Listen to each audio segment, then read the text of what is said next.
Innal hamdalillah nahmaduhu wa nasta'inuhu wa nastaghfiruh wa na'udzu billahi min shururi anfusina wa min sayyiati a'malina may yahdihillahu fala mudilla lahu wa may yudlil fala hadiya lahu. Asyhadu an la ilaha illallah wa asyhadu anna Muhammadan abduhu wa rasuluh wa ba'd. Hadirin shaimin shaimat yang dimuliakan Allah, alhamdulillah sekarang kita sudah hampir di penghujung bulan suci Ramadan. Tinggal beberapa hari lagi kita melaksanakan ibadah sahur. Dari sekarang 3 hari lagi selesailah Ramadan akan meninggalkan kita. Nabi dan para sahabat ketika akan datangnya bulan Ramadan, mereka mengeluh-eluhkan, mereka menghidap-hidapkan dengan penuh sukacita akan datangnya bulan Ramadan.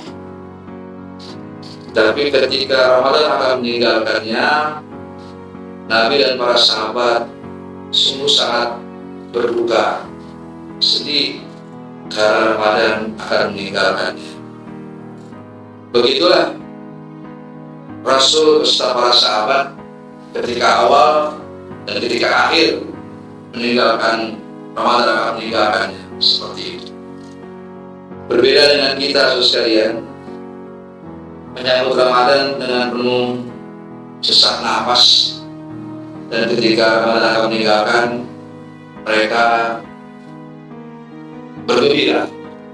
Ini satu hal yang ironis, bila kita harus mencontoh beliau saudara. Nah, oleh karena itu di penghujung bulan Ramadan ini, Al-Quran menjelaskan kepada kita, Al-Baqarah 185 kalau tidak salah itu, Allah berfirman, tengah-tengah itu a'udzubillahi minasyaitonir rajim, walitukmilul iddata walitukabbirullaha ala ma hadakum wa la'allakum tashkurun. Walitukmilul iddah, lengkapilah bilangan puasamu. Walitukabbirullaha ala ma hadakum, dan besarkanlah asma Allah agar kita mendapat hadakum hidayah, wa la'allakum tashkurun, sehingga kita menjadi orang yang bersyukur kepada Allah. Baik, kita teliti ayat ini. Allah mengatakan walitukmilul iddah, lengkapilah bilangan puasamu. Apa maknanya ini? Memang ada orang berpuasa itu kalau ibarat beduk, di depannya pakai kulit, di belakangnya kosong. Ada orang yang berpuasa di depannya saja, awal saja, sampai akhir mereka tidak berpuasa.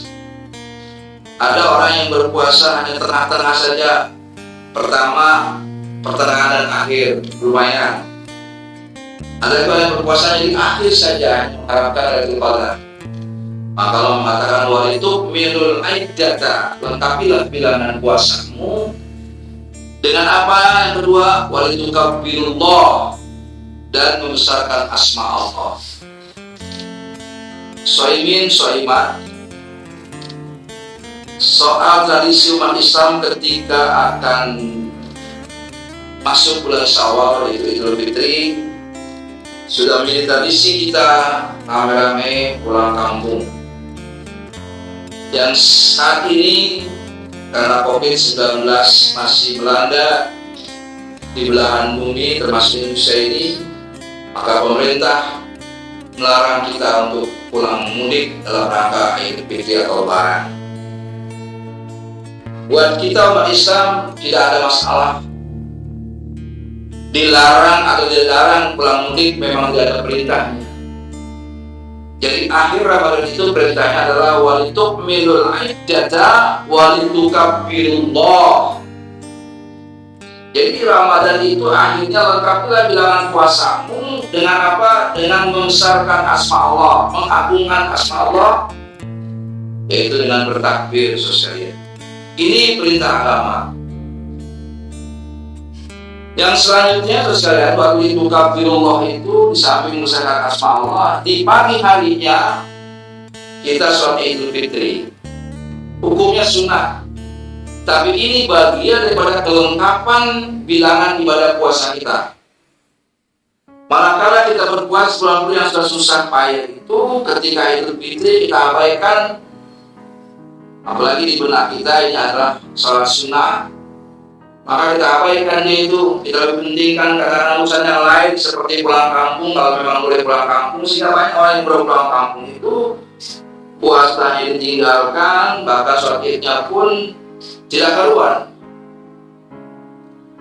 Nah, sholat id ini termasuk adalah walitukmilul iddah, kelengkapan bilangan puasa kita. Maka kalau tidak kerjakan itu, maka tidak lengkaplah bilangan puasa kita ini. Maka alangkah ruginya kita, saudara. Oleh karena itu, perhatikan ayat ini, anjuran agama ini lebih penting ketimbang pulang kampung atau tidak pulang kampung ketika Lebaran yang sudah bertahun-tahun menjadi tradisi kita. Saudara-saudara, takbir yang paling disunahkan adalah ini yang jangan sampai kita lupa.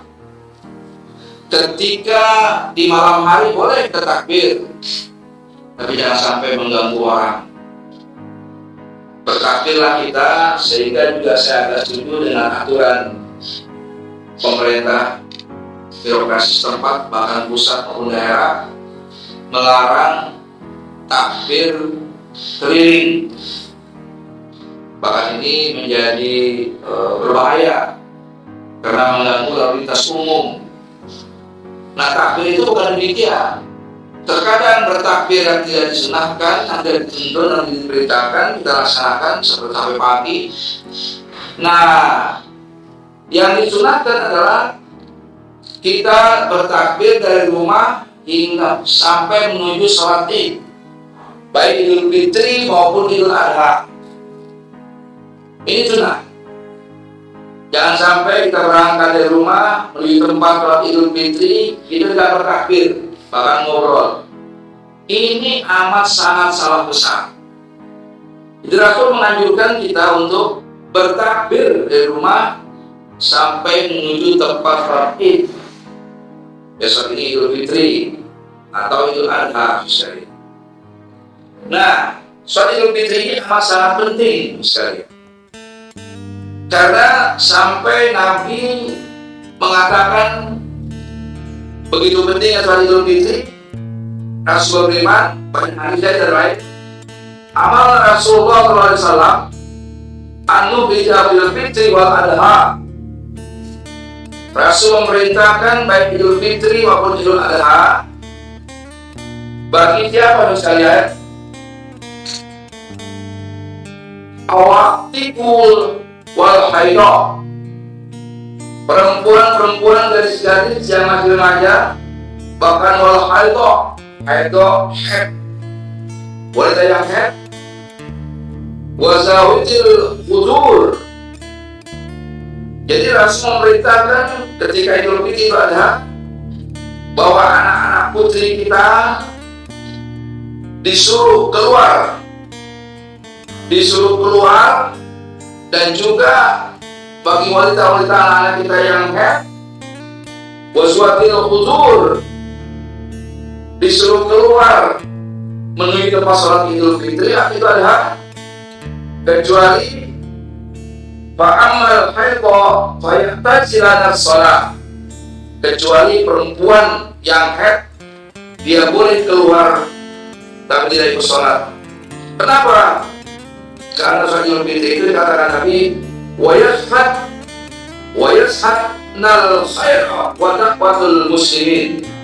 Karena sholat Idul Fitri itu menjadi dakwah bagi kaum muslimin, sehingga Rasul memerintahkan ketika Idul Fitri Idul Adha itu perempuan-perempuan, gadis-gadis, putri-putri yang dipingin, yang sedang haid disuruh keluar untuk mendengarkan khutbah Idul Fitri itu. Oleh karena itu, saudara-saudara sekalian, ini menjadi penting bagi kita. Begitu pentingnya pelaksanaan sholat Idul Fitri itu, sehingga dikatakan wa yashhadal khaira wa da'watul muslimin.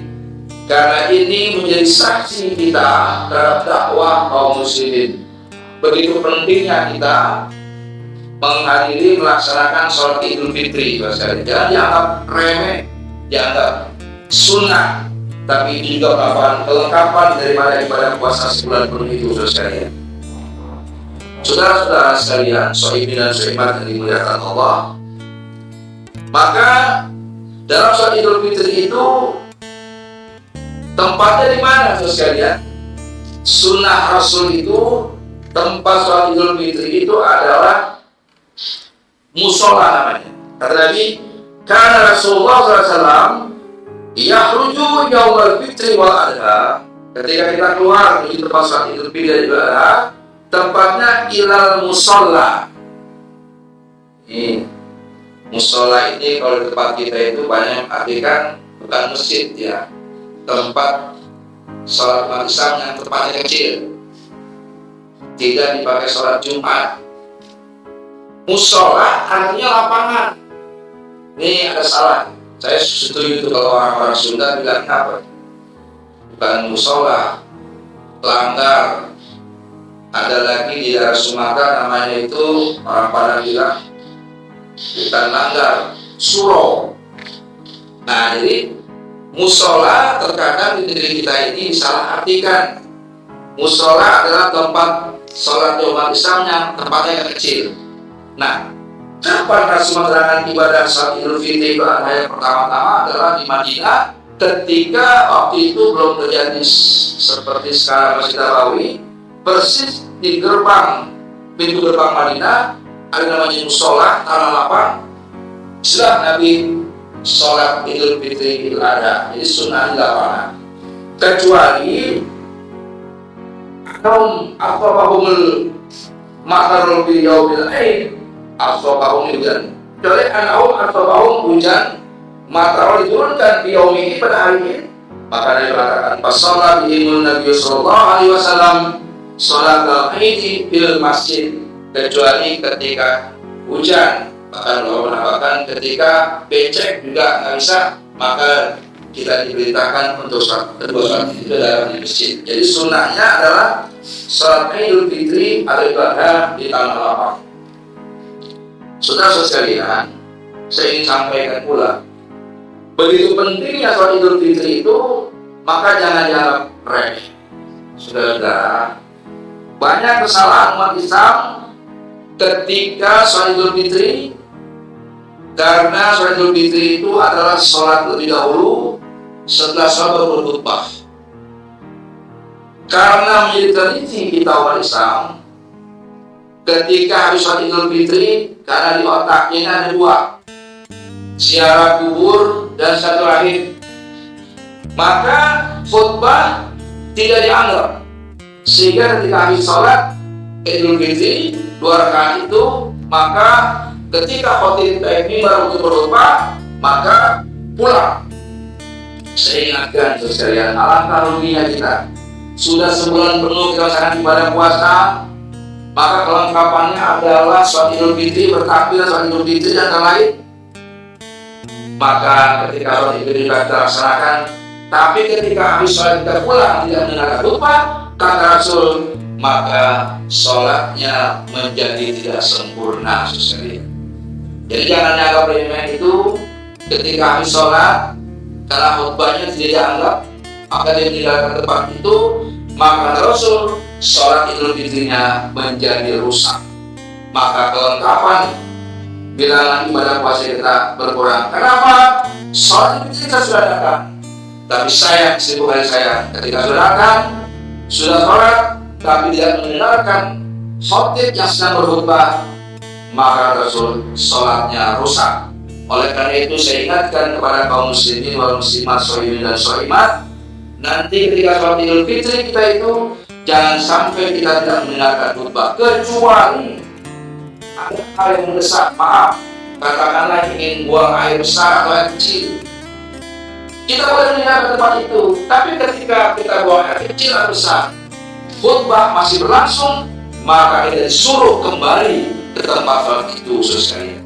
Jadi ada dua hal yang penting saat Idul Fitri atau Idul Adha itu menjadi penting. Yang pertama, Penekannya Rasul begitu pentingnya ketika menuju sholat Idul Fitri itu kita bertakbir.